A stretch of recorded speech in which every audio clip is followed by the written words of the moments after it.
안녕하세요. 순비제 제주농부입니다. 오늘은 과수원에서 여름비료를 주려고 합니다.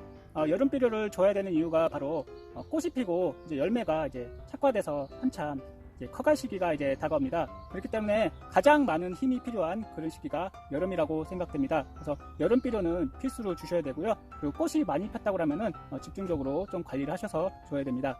그래서 올해는 여름비료를 여기 뒤에 보시는 야라비료를 주려고 합니다. 제가 이제 이런 과일이나 채소나 모든 것들은 칼슘이 필요로 합니다. 칼슘을 필요로 해서 칼슘을 공급하는데 굉장한 노력을 기울여야 됩니다. 그래서 항상 뭐 칼슘을 녹여서 연면시비하고 칼슘 비료를 뿌리고 그런 것을 많이 하고 있는데 저도 마찬가지로 하고 있습니다.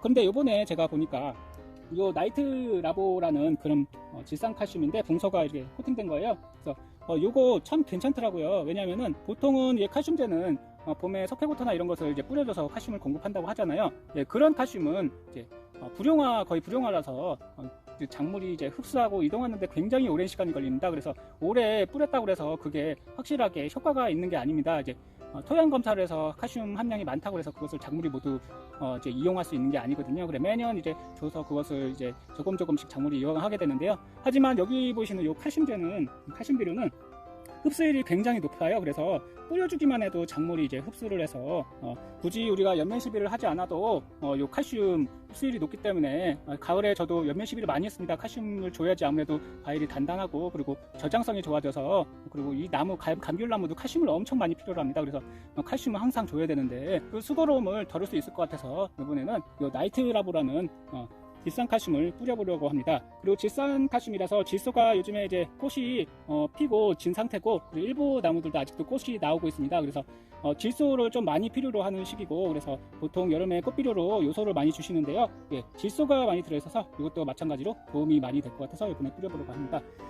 이제 그 불용화되는 그런 칼슘을 주는 것보다는 아무래도 바로 이제 작물이 흡수할 수 있는 그런 비료를 주는 게 제일 중요한 것 같습니다. 요거는 물 1kg에 1kg 1대1로 섞으면은 그리고 굉장히 잘 녹습니다. 그리고 흡수율도 수용성이라 굉장히 높고 질산태 질소가 들어있어서 가스가 발생하지 않습니다. 그래서 다른 여기 컴플렉스 이것도 마찬가지로 질소인산가리와 그리고 황과 마그네슘 그리고 미량 요소가 다 들어있는 비료입니다. 그래서 다른 마그네슘을 주고 질소인산가리 복합비료 주고 미량 요소 따로 타주고 그런 필요가 없습니다. 그래서 한 번에 줄 수 있는 그런 비료라서 조금 비싸다고 생각이 드실 수 있습니다. 25kg에 25,000, 28,000원 하는데 상당히 투입하는 양도 많지 않고 생각을 해보면 21복기 여러 포를 주는 것보다는 제가 생각하기에 이런 거 몇 포 주는 게 훨씬 효율적으로 좋을 거라고 생각합니다. 왜냐하면 질산태 질소라서 가스가 발생하지 않고 인산도 폴리인산이라서 이게 토양에 고정이 되지 않고 쓰일 수 있습니다. 즉 내 땅의 인산 함량이 토양 검사를 하는데 인산 함량이 굉장히 높아서 좋은 땅이다고 이런 생각을 하실 수 있는데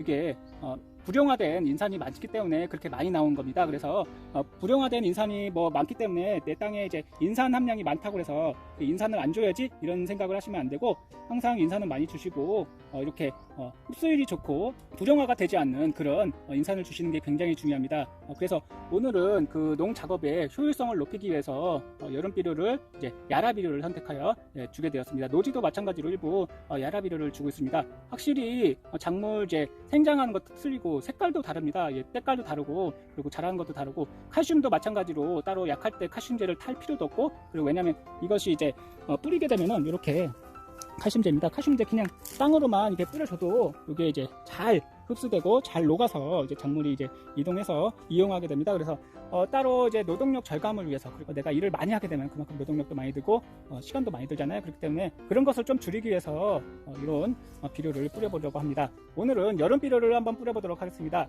야라비료가 참 다양하더라고요. 이거 말고도 여러 가지 질산 마그네슘도 있고 질소만 여러 가지 들어가 있는 것도 있고 대표적인 것이 이게 야라밀라 컴플렉스랑 야라리바 나이트라보라는 것이 있고 요거는 야라리바 카시네트라고 요거는 이제 붕소가 빠진 그런 비료입니다. 즉 붕소가 코팅이 안 된 건데 질산 칼슘입니다. 이것도 마찬가지로 칼슘이고 이것도 마찬가지로 흡수율이 굉장히 좋아서 따로 뿌려주기만 해도 굉장히 좋겠습니다. 그리고 요거는 붕소가 이렇게 코팅되어 있기 때문에 비료를 뿌리게 되면은 이게 뭐와 함께 이제 칼슘 비료는 뭐와 함께 뿌려야 될까요? 바로 붕소입니다.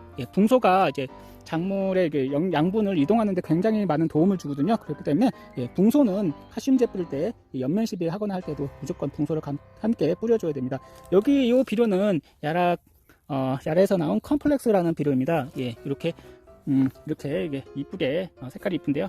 여기 이제 질소인산 가리뿐만 아니라 여기에는 미량 요소랑 황이랑 여러 가지가 다 들어가 있습니다. 황도 8%나 들어 있습니다. 따라서 맛을 좋게 하고 향을 좋게 하기 위해서는 황도 필요하죠. 그래서 오늘은 이 두 가지 비료를 함께 혼합해서 뿌려주도록 하겠습니다. 보통 우리가 비료를 뿌릴 때 복합 비료나 유기질 비료나 이런 뿌릴 때 칼슘제와 절대 혼용하시면 안 됩니다. 왜냐면은 이게 반응을 해서 이제 요 질소 비료는 이제 가스화돼서 날아가고 그리고 인산은 고정되게 됩니다. 그렇기 때문에 보통은 그런 비료를 함께 칼슘 비료를 함께 뿌리시면 절대로 안 되고, 요거는 이제 가스화가 되지 않고 고정이 되지 않기 때문에 함께 뿌려도 상관이 없습니다. 그래서 오늘은 두 가지를 함께 뿌려보도록 하겠습니다. 뿌리는 방법은 간단합니다. 요거랑 이제 저는 요거 2와 요거 1로 이제 혼용해서 같이 이제 이쪽에 쭉쭉 그냥 길가로 뿌려주고, 그리고 살짝 물을 주면 되겠습니다. 이런 비료를 뿌려주게 되면은 이 나무도 마찬가지로 광합성을 해서 여기에는 마그네슘이 들어있습니다.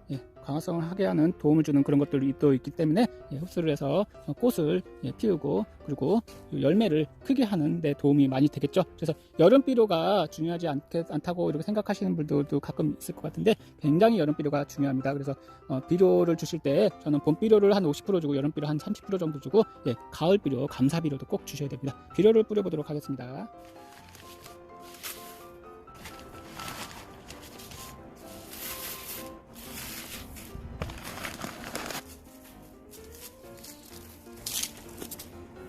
비료를 주실 때 이제 뿌리 가까이 해주시면 안 됩니다. 이제 뿌리 근처에 해주시는 게 제일 중요하고요.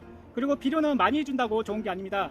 조금씩 여러 번 나눠주시는 게 제일 중요할 것 같습니다. 여름 비료를 한 번만 준다고 생각하지 마시고 한 두세 번 나눠서 주시면 더욱 좋겠습니다. 그것도 적은 양으로요. 왜냐면 우리도 밥을 한 번 먹지 않고 하루에 3번 간식까지 먹지 않습니까? 그거와 같은 이치입니다. 감사합니다.